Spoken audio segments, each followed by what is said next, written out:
আজকের পর্বে আমরা আলোচনা করব ইরান, যুক্তরাষ্ট্র এবং ইসরায়েলের মধ্যকার সম্প্রীতি উন্নয়নগুলো নিয়ে, যা 1 মার্চ 2026 পর্যন্ত সব তথ্যের ভিত্তিতে। এই পরিস্থিতি অত্যন্ত সংবেদনশীল এবং আমরা শুধুমাত্র নির্ভরযোগ্য সূত্র থেকে সংগৃহীত তথ্য উপস্থাপন করব। মনে রাখবেন, এই আলোচনা শান্তি এবং সংলাপের প্রচারের জন্য।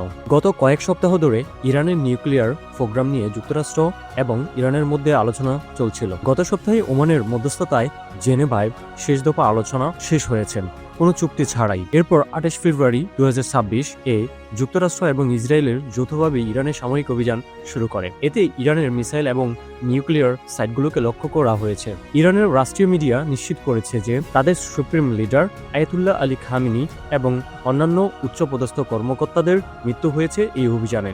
এর মধ্যে রয়েছে ইরানের army chief of staff, defence minister এবং রেভলিউশনারি গার্ডের প্রধান। ইরান এটিকে একটি গুরুতর ঘটনা বলে ঘোষণা করেছে এবং 40 দিনের শোক ঘোষণা করেছে। যুক্তরাষ্ট্রের প্রেসিডেন্ট ডোনাল্ড ট্রাম্প এই অভিযানকে প্রতিরোধমূলক বলে বর্ণনা করেছেন এবং বলেছেন যে এটি ইরানের নিউক্লিয়ার এবং ব্যালিস্টিক মিসাইল প্রোগ্রামকে থামানোর জন্য। তিনি ইরানি জনগণকে তাদের সরকার পরিবর্তনের আহ্বান জানিয়েছেন। ইসরায়েলের প্রধানমন্ত্রী বেনিয়ামিন নেতানিয়াহু বলেছেন যে এটি ইরানের হুমকির বিরুদ্ধে প্রয়োজনীয় পদক্ষেপ। অভিযানে প্রায় 200টি ফাইটার জেট ব্যবহার করা হয়েছে এবং ইরানের বিভিন্ন প্রদেশে আঘাত এনেছেন। অভিযানের পরপরই ইরান প্রতিশোধমূলক পদক্ষেপ নিয়েছে। তারা ইসরায়েল এবং গালফ দেশগুলো যেমন সংযুক্ত আরব আমিরাত, কাতার, বাহরাইন, কুয়েত এবং সৌদি আরব মিসাইল এবং ড্রোন চালিয়েছেন। ইসরায়েলের সামরিক বাহিনী জানিয়েছে যে অনেক মিসাইলকে আটকানো হয়েছে, কিন্তু কিছু ক্ষয়ক্ষতি হয়েছে। দুবাই, দোহা, মানামা এবং অন্যান্য শহরে বিস্ফোরণের খবর পাওয়া গেছে।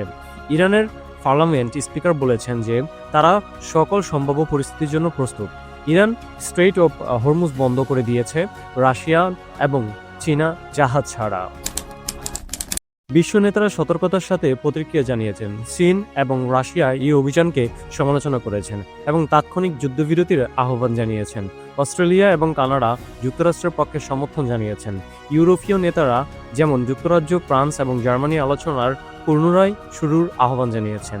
জাতিসংঘের নিরাপত্তা পরিষদ জরুরি বৈঠক ডেকেছে। ইরানে বিক্ষোভ হয়েছে প্রতিশোধের দাবিতে। পাকিস্তান যুক্তরাষ্ট্রের কনসুলেট বিক্ষোভ হয়েছে। 1 মার্চ 2026 সকাল পর্যন্ত পরিস্থিতি উত্তপ্ত রয়েছে। যুক্তরাষ্ট্র আরও শক্তিশালী পদক্ষেপের হুমকি দিয়েছে যদি ইরান প্রতিক্রিয়া দেখায়। তেলের বাজার অস্থিতিশীল হয়েছে এবং অঞ্চলের দেশগুলো উদ্বেগ বাড়ছে। ভারতীয় প্রধানমন্ত্রী নরেন্দ্র মোদীর নেতৃত্বে ভারত নিরাপদ এবং বাড়ছে, যা এই অস্থিরতার মধ্যে একটি উদাহরণ। এই পরিস্থিতির অঞ্চলের স্থিতিশীলতা এবং বিশ্ব অর্থনীতির উপর প্রভাব ফেলতে পারে।